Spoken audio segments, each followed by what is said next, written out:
La eugenesia y el amanecer del fundamentalismo científico. En esta comunicación lo que voy a explorar fundamentalmente es la conexión de la eugenesia con el auge del fundamentalismo científico y en especial, como espero mostrarles que estarán interconectados, con el cierre de la estadística como ciencia categorial de la mano de Galton, Pearson, Fisher y la escuela biométrica inglesa interesada en el desarrollo de la teoría de la evolución de Darwin. Lo que espero que quede claro a lo largo de la pequeña charla es que eugenesia, estadística y fundamentalismo científico conforman los tres vértices de un triángulo nosiológico que es poco conocido, pero a mi juicio insoslayable. Como ha estudiado Gustavo Bueno Sánchez, el rótulo fundamentalismo científico apareció por vez primera en un libro de 1927 titulado Los constructores de Norteamérica, y firmado a la limón por un geógrafo y un veterinario que eran miembros activos de la Sociedad Eugenésica Americana.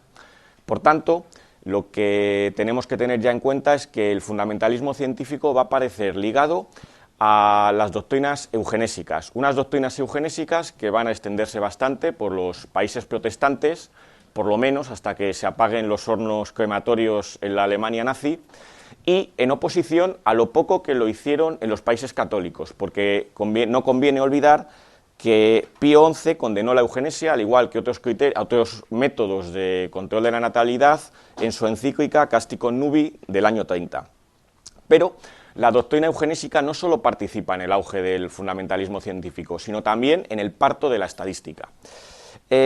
Una estadística que es motor de la revolución tecnológica del siglo XX y, por lo tanto, hace mucho por esa expansión del fundamentalismo científico.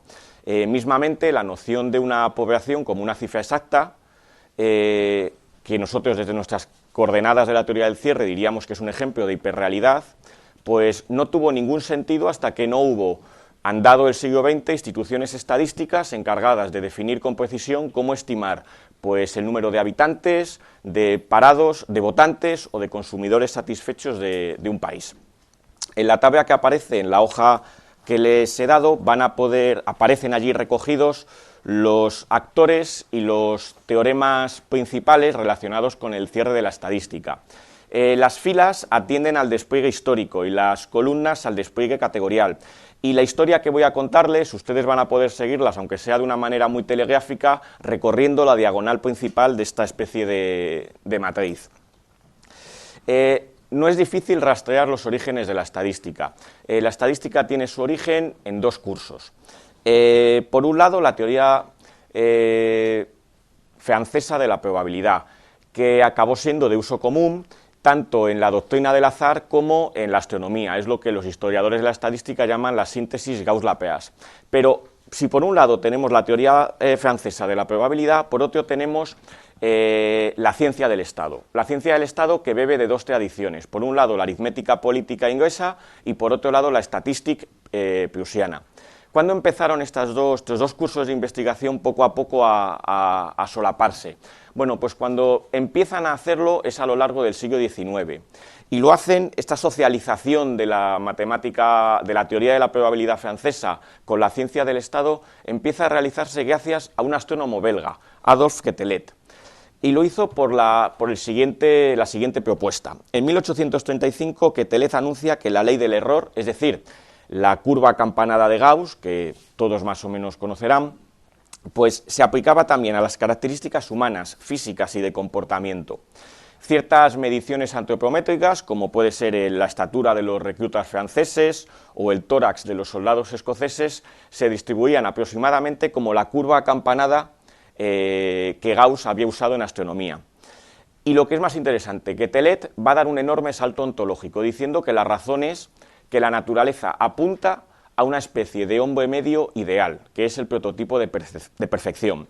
La obra de Quetelet marca el inicio de la física social, una designación como la de sociología que Quetelet robó a Comte. Es muy curioso porque con la recepción de los trabajos de Quetelet en Inglaterra, la ley del error o curva de Gauss se empieza a llamar ley normal, de tal manera que las personas normales son aquellas que se adecúan a la tendencia central de la campana de Gauss y los anormales son pues los que están en los extremos. Sin embargo, es curioso porque Francis Galton, a quien enseguida les presentaré, va a considerar que el hombre medio de Quetelet no es el prototipo de perfección, sino que es una especie de hombre mediocre que necesitaba evolucionar. Para entender esta transformación del hombre medio de Galton, perfecto, al hombre mediocre del hombre medio perfecto de Quetelet al hombre medio mediocre de Galton, hay que atender al cambio que en el estudio de la variabilidad produjo la aparición de la teoría de la evolución de Darwin.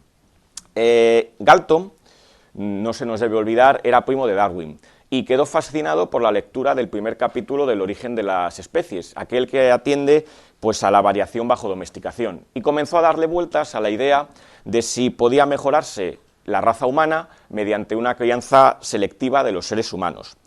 En 1883 Galton acuña la palabra eugenesia como ciencia de la mejora de la raza humana. Este concepto haría fortuna en la Inglaterra, en la Gran Bretaña finisecular, por dos razones, a mi juicio. Principalmente porque Gran Bretaña estaba, desde el exterior, siendo presionada por otros imperios. Y en el interior, la preocupación de Galton y de las clases más medio altas a las que pertenecía era fundamentalmente la siguiente, y es que el lumpenproletariado tenía una tasa de fertilidad mucho mayor, con lo cual se veía que las clases altas cada vez tenían menos hijos y las clases bajas cada vez más, la prole. Según he podido investigar, el término eugenesia tarda en saltar al español. No lo hace hasta 1925, cuando Fernando Mínguez, un personaje de la bohemia literaria madrileña, lo utiliza en un artículo en la revista Sexualidad, revista de divulgación científica e higiene social, algo así era el título de la revista. Este personaje, Fernando Mínguez, era medio seguidor de Marañón, un Marañón que un año después, en 1926, publica sus 3 ensayos de teoría sexual. Sin embargo, la eugenesia no tuvo mucho éxito en España, porque el catolicismo frenó bastante su expansión, y de hecho las primeras jornadas eugenésicas españolas, que estaban planeadas para el año 28, no pudieron celebrarse hasta la llegada de la Segunda República, porque los sectores católicos las paralizaron. Pero volvamos a Galton.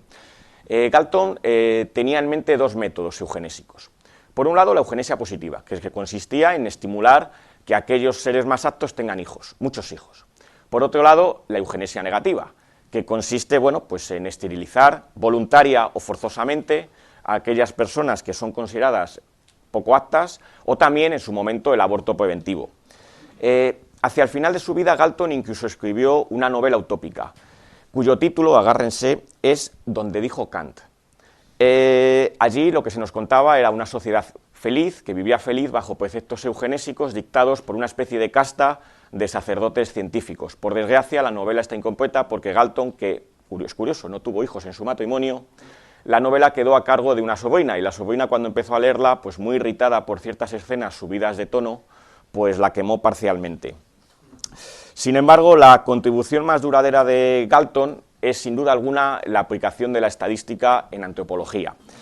Hay un paralelismo que aquí no puedo desarrollar, pero que a mí me parece muy interesante y da la clave de muchas cuestiones, y es que mientras Mendel experimentaba con caracteres cualitativos, la rugosidad y el color de los guisantes, Galton lo hacía con caracteres cuantitativos, el diámetro de los guisantes. Esto puede explicar un poco la diferencia de los cursos de investigación. Bueno, simplemente mencionar que dos de las aportaciones fundamentales de Galton, que aquí no voy a describir, son la regresión a la media y la correlación. Pero sería el matemático Karl Pearson el que recogiera el testigo de Galton. En 1892, Pearson era más o menos famoso, era un profesor de matemática aplicada en el University College, por haber publicado un libro, La gramática de la ciencia, que pasa por ser la Biblia del positivismo. Este libro influyó mucho en Einstein, bueno, mejor dicho, la edición de 1900, una edición posterior, porque este libro conoció varias, en su formulación de la teoría de la relatividad especial. Y también es un libro que, por ejemplo, fue fustigado por Lenin en materialismo y empiriocriticismo. En este libro, Pearson dice que quiere promover científicamente el bienestar nacional. Y Pearson es muy curioso, porque por segunda vez van a aparecer estadística, eugenesia y fundamentalismo científico de la mano, pero si acaso de una manera mucho más estrecha. En esta fecha, en 1892, se va a producir un cambio drástico en los intereses de Pearson. Va a conocer a Raphael Weldon. Raphael Weldon es un zoólogo que estaba interesado en el desarrollo de la teoría de la evolución de Darwin durante ese periodo que se conoce como el eclipse del darwinismo. Weldon se había dado cuenta, fíjense, de que las mediciones de ciertos cangrejos napolitanos seguían la curva campanada de Gauss. Esto es muy interesante porque las técnicas de Galton, que Galton las había aplicado solamente sobre material antropológico, va a ser Weldon el que las va a empezar a aplicar sobre material biológico, de tal manera que Weldon se va a convencer de que la evolución es, en el fondo, un problema estadístico.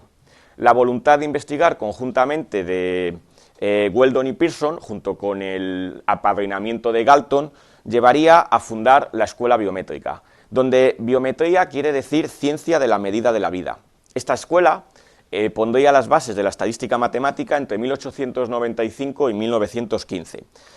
Pearson produjo una cantidad de resultados técnicos muy importantes. Simplemente voy a comentar que los publicó en una serie sucesiva de artículos que tienen el siguiente nombre: Contribuciones matemáticas a la teoría de la evolución.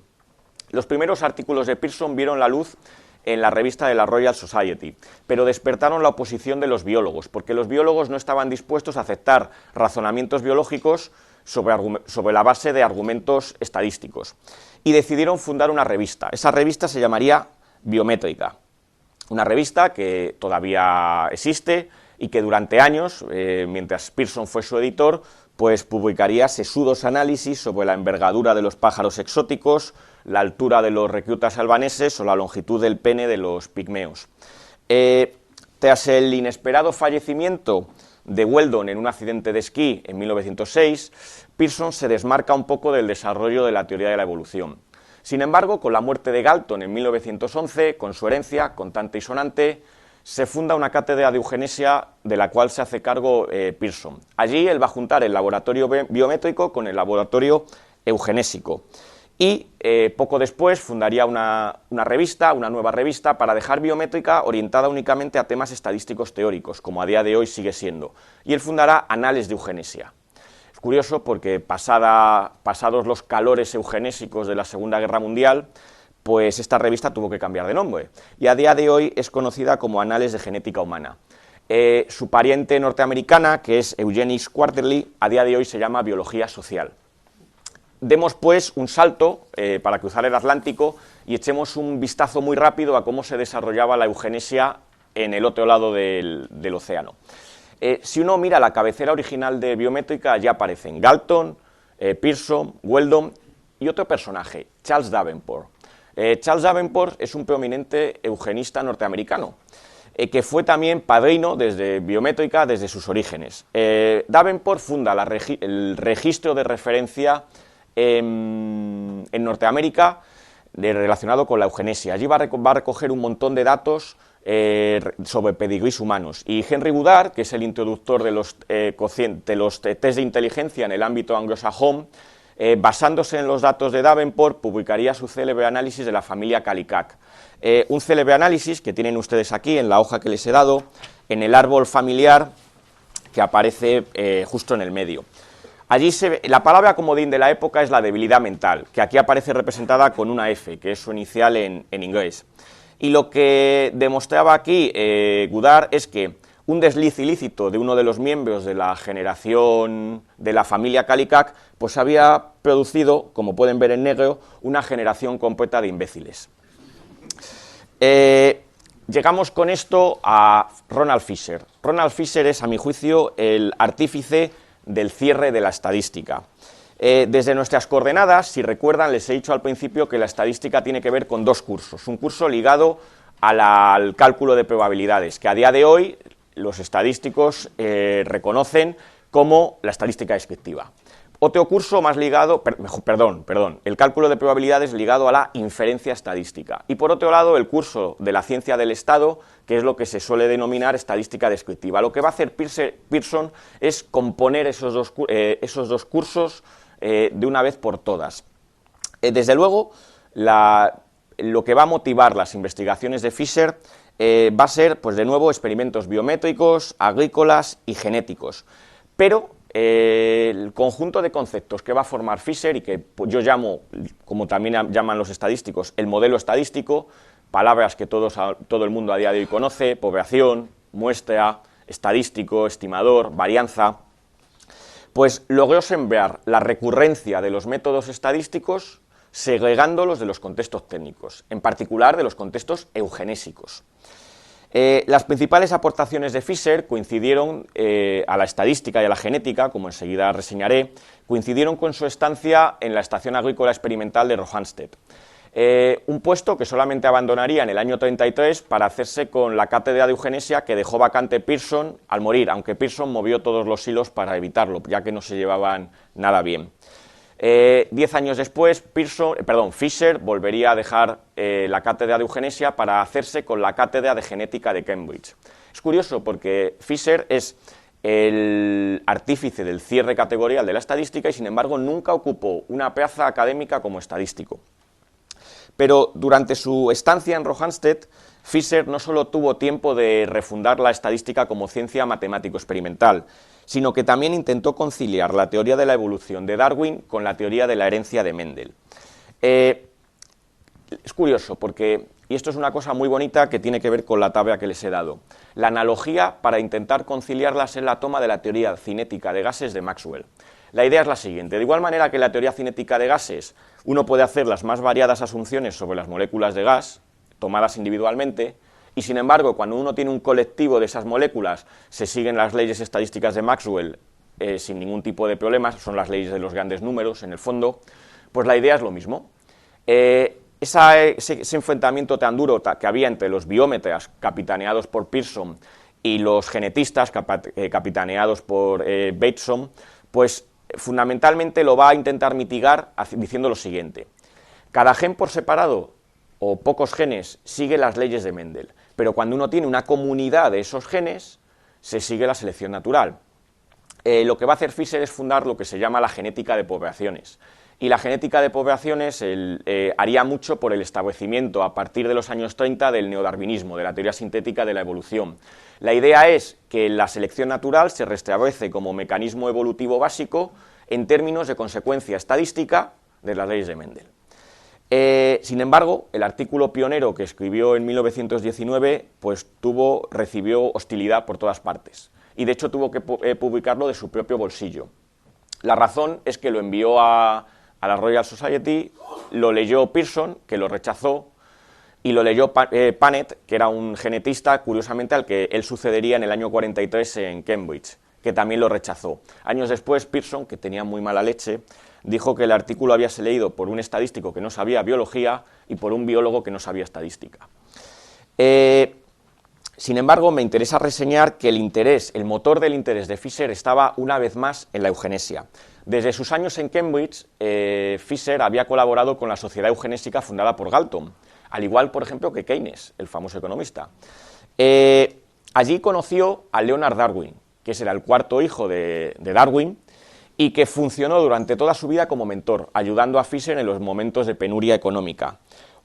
Leonard Darwin, que por ejemplo presidió el primer Congreso Internacional de Eugenesia, celebrado en Londres en 1912 y dedicado a la memoria de Galton, donde declaró en la intervención de presentación lo siguiente, permítanme la cita: la eugenesia se convertirá no solo en un goial, en un sustituto de la religión, como Galton había esperado, sino en un deber primordial cuyos principios presumiblemente se hacen exigibles. Fíjense, observen la preocupación fundamentalista por los principios que nosotros siempre ligamos a este fundamentalismo científico.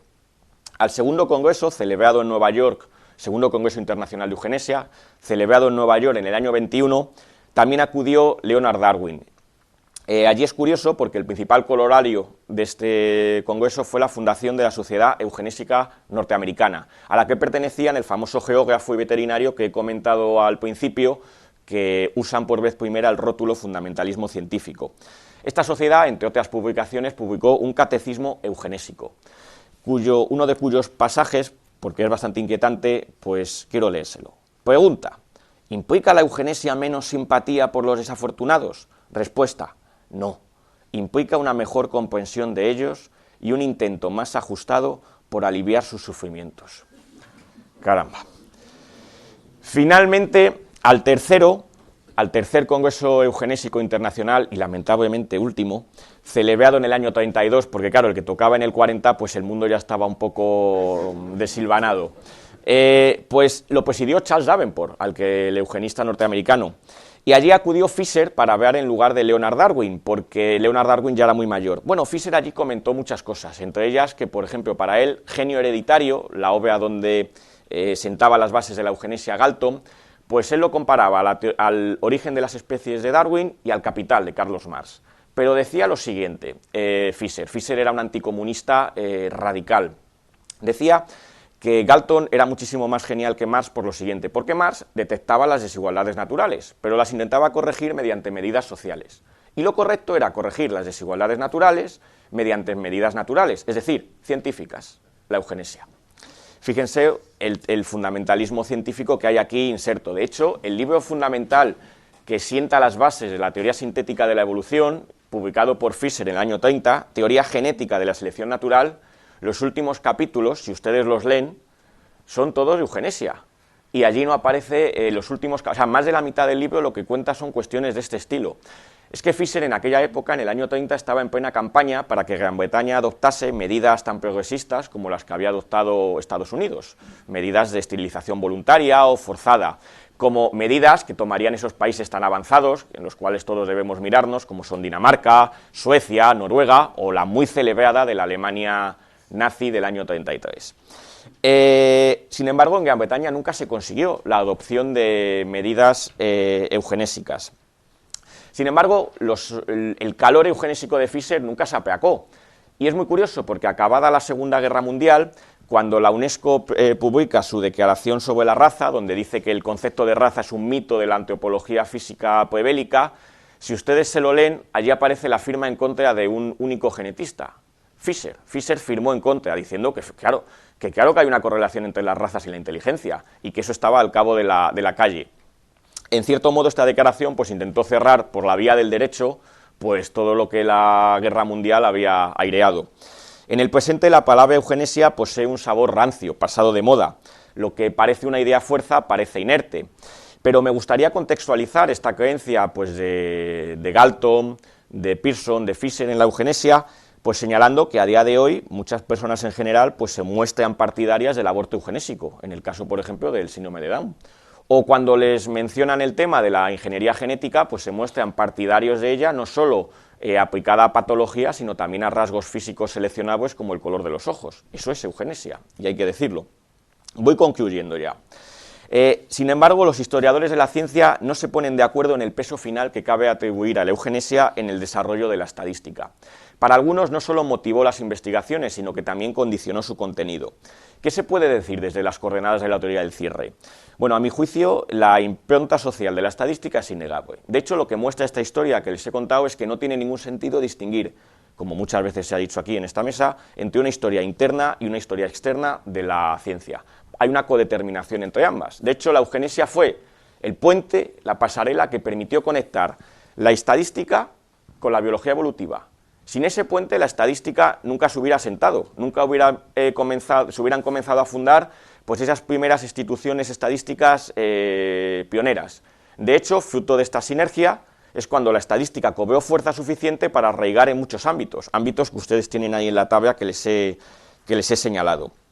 Es decir, el interés por la eugenesia constituye, como en el caso del nazismo con Heidegger, o con el caso del positivismo entendido como tercera vía burguesa entre el fundamentalismo religioso conservador y el fundamentalismo comunista proletario, en el caso de Dubois-Reymond, constituye la eugenesia, en el caso de la estadística, ya digo, una explicación necesaria y envidiable, pero no suficiente. Como coda, me gustaría únicamente volver a sacar al tema, para cerrar este viaje, el tema del fundamentalismo científico. Y me gustaría sacarlo mencionando algo que no es muy conocido, y es los intentos de los eugenistas por convertir la eugenesia, la ciencia eugenésica, en la reina de las ciencias. Es el ideal de la ciencia unificada del fundamentalismo científico, un ideal que no es más que la contrapartida gnoseológica de su monismo ontológico.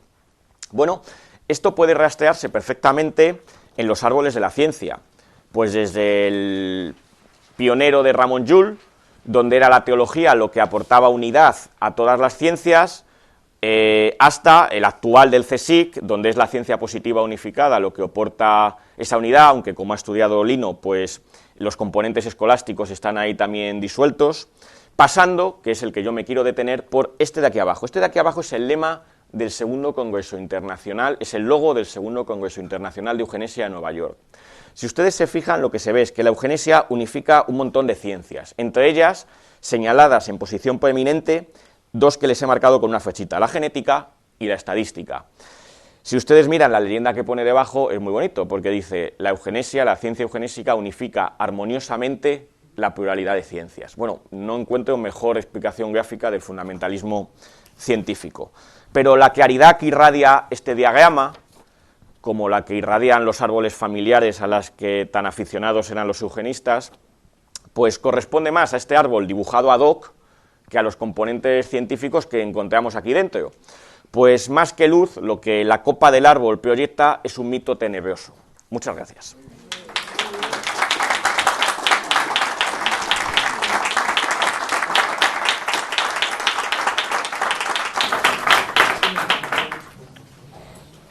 Bueno, Carlos, muy bien, enhorabuena, porque esto es yo creo que es el prototipo de una ponencia en unos encuentros o congresos, como se llame.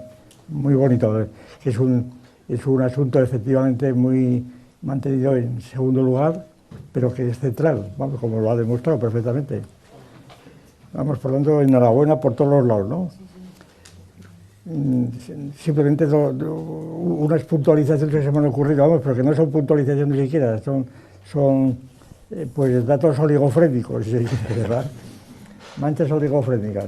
Es decir, primero que este famoso veterinario, que es el que inició el rótulo fundamentalista científico, según descubrió Gustavo Bueno Sánchez en este artículo del que yo, por ejemplo, yo he vivido para exponer mi teoría del fundamentalismo político y demás, pues y como dice también en este informe, que se ha publicado en Internet, ¿no? Pues este veterinario era autor, precisamente, bueno, y colaboró en un proyecto para eliminar a 10 millones de norteamericanos por razones eugenéticas, que eran desechos, ¿verdad? Es decir, que este iba ya en serio, mucho antes que los nazis, ¿verdad? Y es decir, que reforzando su tesis, efectivamente. Y el otro dato oligofrénico, pues también muy conocido, pero en fin, es la utilización estadística, pero de un modo distinto, de establecer promedios, que eran las imágenes medias de Galton. Es decir, que utilizó unos métodos fotográficos para superponer fotografías de suecas, por ejemplo, de forma que la imagen media que se obtenía pues era el prototipo de la sueca. Y todos habíamos visto esta foto. La sueca es una raza muy estable porque la imagen media se parece a cualquiera de las otras suecas. Eso era un modo de llevar a efecto pues, la moda, etc., pero por métodos no distributivos sino atributivos. Que eso sí que es una novedad, que yo creo que este salto cuántico de una estadística distributiva, de clases distributivas, a una clase atributiva, de estas de Euler, pues es lo que yo creo que ha detenido el análisis de este asunto. Yo por eso le sugiero a Carlos que analice este asunto. Es decir, ¿qué tiene que ver las imágenes medias de Galton para demostrar la estabilidad de una raza? Claro, para demostrarlo fotográficamente, con métodos estadísticos, porque eso no es estadística, que yo creo. Bueno, se podrá analizar estadísticamente, pero el procedimiento de obtenerlo es distinto. Así, bueno, es curioso porque hay mucha guerra de cifras con respecto a cuántas personas por las leyes eugenésicas fueron pues eliminadas en Estados Unidos, pero Indiana me parece que es el primer estado, creo recordar, que impone estas medidas, prohibiendo el matrimonio con vagabundos. Y luego pues ya sí que se empiezan poco a poco, en los años sobre todo 20, medidas relacionadas con la esterilización forzosa. De tal manera que hay algunos autores que dicen que hay hasta 40.000 personas la sufrieron para el año 1940 y que por supuesto lo que sí que está muy probado es que la ley nazi se inspira en Norteamérica. Sí, eso sí. Y luego con respecto a lo de Lo de Galton es curioso porque es que tanto Quetelet como él dan un salto ontológico tremendo. Que de hecho es que, pero en el cual es curioso porque de repente la media, que a día de hoy funcionamos todos con medias, nosotros lo consideramos como algo real, cuando la media no tiene por qué ser real, pero parece como que incluso la media tiene más realidad que los datos empíricos, y sí, es ese salto que ellos dan. Y bueno, y la verdad es que seguimos en él. Es una especie de hiperrealidad en la cual nos hemos...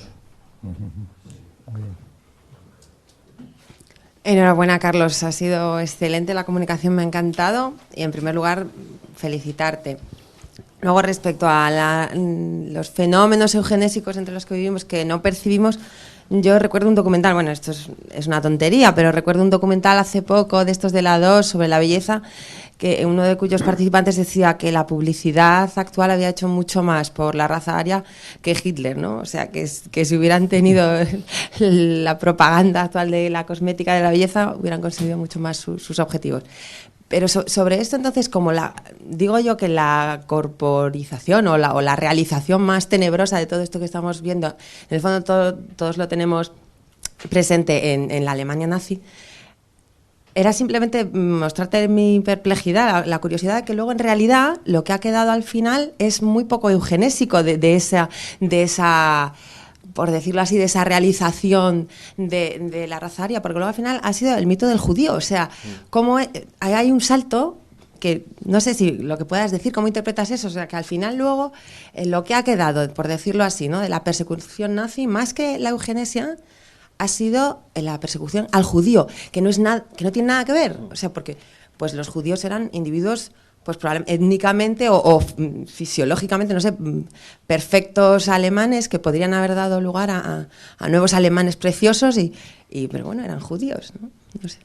Sí, lo que se me ocurre es que siempre con los nazis pues tendemos a pensar eso en Auschwitz con los judíos, pero se nos olvida que en los campos de concentración había muchísimas nacionalidades, había presos políticos, o luego que las primeras medidas nazis pues verdaderamente salvajes y brutales es el programa Acción T4, que lo que hace es que a todos los enfermos mentales les confina y prácticamente empieza ahí a experimentar, a gasearlos. Es decir, que las medidas que hizo la Alemania nazi durante el tiempo de paz fueron sobre esto, las medidas eugenésicas. Luego lo de las medidas ya judías ya son en periodo de guerra, es decir, como... Está la acción Reinhardt. La acción Reinhardt que implica precisamente la esterilización de decenas de miles de enfermos mentales y minusválidos de distintas formas. Y la verdad es que sí, yo creo que también ha hecho mucho el cine. Yo creo que es el cine el que, sobre todo, la serie aquella famosa Holocausto, que es la que la palabra la difunde, hace propaganda, y ahí es donde ha quedado, pero en principio, pues eso, hay que ver un poco el problema en una escala mayor. Pero eso, sobre todo, es que lo asociamos con la Alemania nazi, pero las barbaridades eugenésicas estaban en Norteamérica y en otros países protestantes. Hola, enhorabuena por tu intervención. Una pregunta muy breve, simplemente por curiosidad.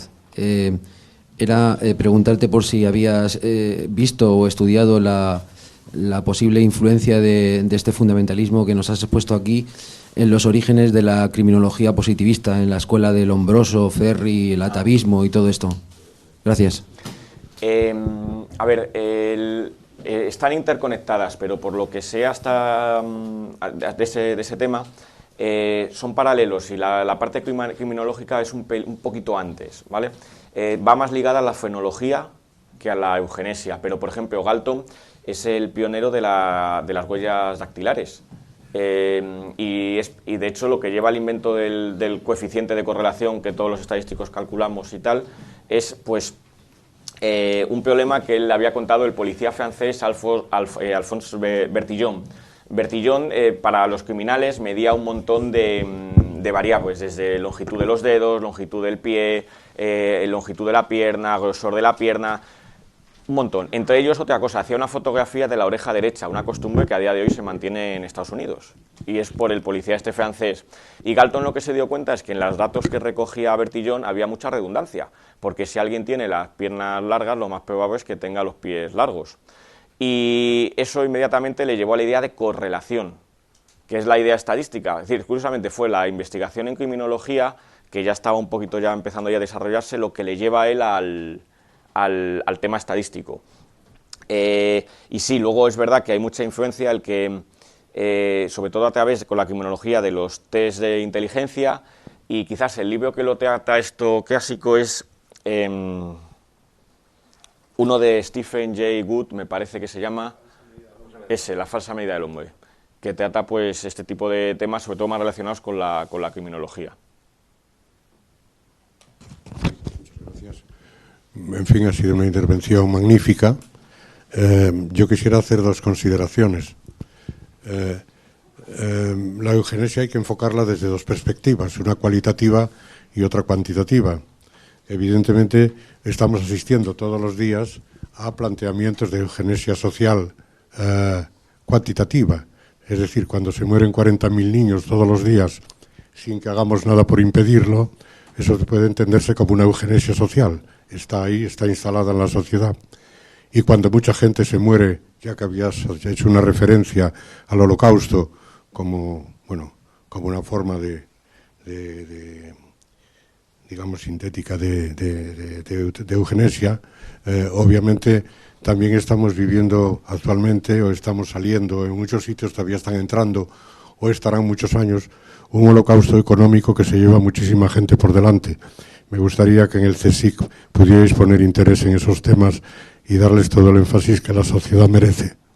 Bueno, yo decir que no tengo ningún tipo de contacto con el CSIC, ¿no?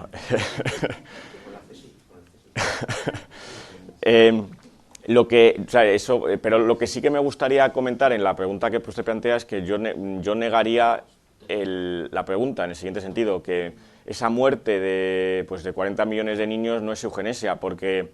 Social. No, yo es que porque para que fuera eugenesia tendría que entrar dentro de las técnicas que incorporaba la eugenesia. Quiero decir, ¿qué es lo que diferencia un campo de concentración de esto? Que ahí estaban una serie de guardianes que empujaban, que pasaban a las cámaras, hay unas tecnologías. En este caso de estos niños no parece que haya un plan prediseñado para... No hay por omisión. No, es que no lo hay. Bueno, depende. Atilana decía antes que podía ser la publicidad, por ejemplo. Yo de todas maneras no entraría. Es que tenemos que cortar para que haya tiempo. Bueno, yo lo único que comentaría en eso es que quizás la diferencia de perspectiva sería eso. Yo, entre otras cosas, porque ¿por qué no podría ser eugenesia? Porque tampoco, a lo mejor es que tampoco puede evitarse. Sí, yo una matización que a lo mejor ayuda, no solo el sistematismo, sino la idea precisamente de norma y de raza estable, que sea. Y esto tiene mucho que ver con que algunos de los que has mencionado trabajaban en estaciones experimentales, agrícolas y ganaderas también. Claro. Y ahí la obsesión durante los años 20 y 30 era siempre obtener razas estables, para lo cual hace falta un genetista que centralice la operación. Y entonces, una de las cosas más curiosas que se nos olvida es que Auschwitz, más que un campo de gas, o a la vez que un campo de gas, era no solo una fábrica química, sino una estación experimental de caucho, y lo que se trataba era de obtener caucho puro para sintético, pero a través de determinadas plantas y variedades totalmente estables para poder ganar la Segunda Guerra Mundial, plantando todo Polonia y Ucrania con esto. Pues nada, nos reunimos de nuevo como ayer a las 12:29 para empezar a 1:30 exactamente. Muchas gracias.